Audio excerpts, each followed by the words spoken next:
you are really going to love this simulation. It's going to be a great experience, and you're going to really feel like you're going somewhere fast. And I hope you have a lot of insurance. Hi, welcome to the Shuttle Launch Simulation Facility. I'm Charlie Bolden. I've flown the shuttle into space 4 times, twice as a commander. My colleagues have put together an interesting little experience for you today. You're about to go on a high-fidelity launch simulation, and I'm going to help you get through it. See, before any launch, all astronauts have spent thousands of hours being tested and trained in simulators, a lot like the one you're going to ride. You'll be riding on a special module that fits right into the payload bay. But before you go aboard, we'd better go over a few basics. Launch preparation for your mission would have started accelerating here at KSC months in advance. But let's cut through all that and move you way closer to launch. I'll start your clock at, say, 4 hours before liftoff, when it's still dark out.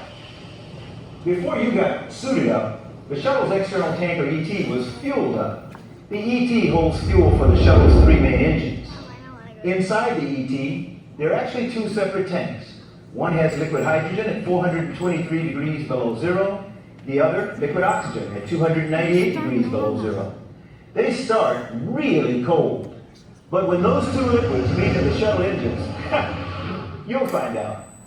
About 2 hours before you launch, you boarded the orbiter through what we call the white room. As you climb through the hatch, that orbiter already seemed like it was a living, breathing thing. Then they pulled back the access arm and left. Everybody else is lined up to get out of the area fast, and you and your crewmates are strapped to the reason why. Within 400 feet of the pad, flames and heat from the engines will kill you. Within 800 feet, the sound will kill you. Within 4,000 feet, the snakes and alligators might kill you, because all that low-frequency vibration really stirs them up. But I'm getting ahead of myself. Let's back it up to T-minus 10 seconds.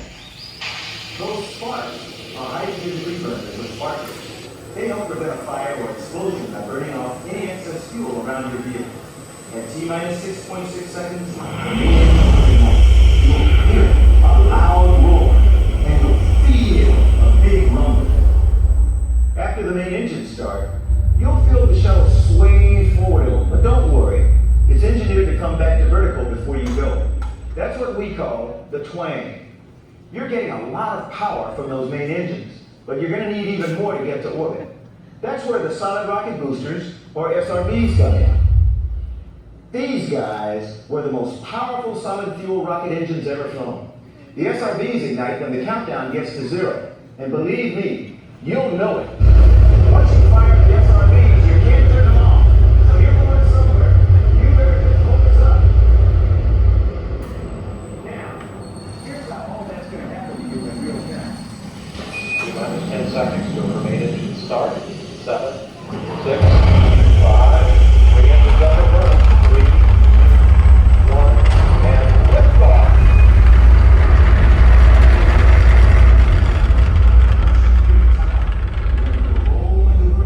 It's down position.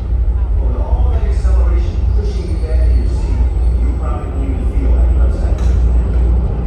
About a minute into the launch, the aerodynamic forces reach a critical level we call max Q. Here, the forward thrust of the rockets is fighting the resistance of the air, and the shuttle is like an aluminum can being squeezed harder and harder. To make sure this doesn't happen, we throttle down the engines to maintain pressures we engineered the shuttle to withstand. Once you pass through max Q, we throttle the engines back up.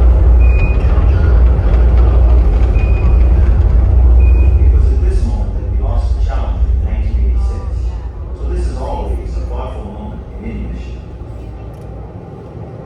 About 2 minutes into your flight, all the fuel is spent in your SRBs. So you'll jettison them and they'll parachute down into the ocean. These guys were designed to get cleaned, refurbished, and then used again on another mission. Your ride will get a little less bumpy once your SRBs drop off, but you're still going to keep accelerating. So that's when you'll feel those G-forces really hit you. A few moments later, your ET will have spent all its fuel, and you'll be go for main engine cutoff, or MECO. Then you'll jettison the tank. We call that ET set. The tank will break up in the atmosphere on the way back down. It's the only part of the shuttle system that wasn't designed for reuse. Congratulations, you made it into orbit. That's assuming, of course, there were no malfunctions along the way.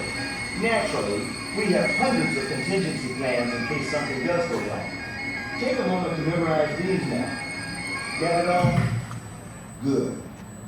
Our time here is up. You ready? Because now, take your Attention, ladies chances and in the gentlemen, Senate. if we could And have hope all to send scooter supervisors and to those wheelchair people. parties to the front Now it's of the time for pre-show. you to All experience scooter and sensation wheelchair walk. parties will go First first hand through the from white double inside doors the when they shuttle. open. See you aboard.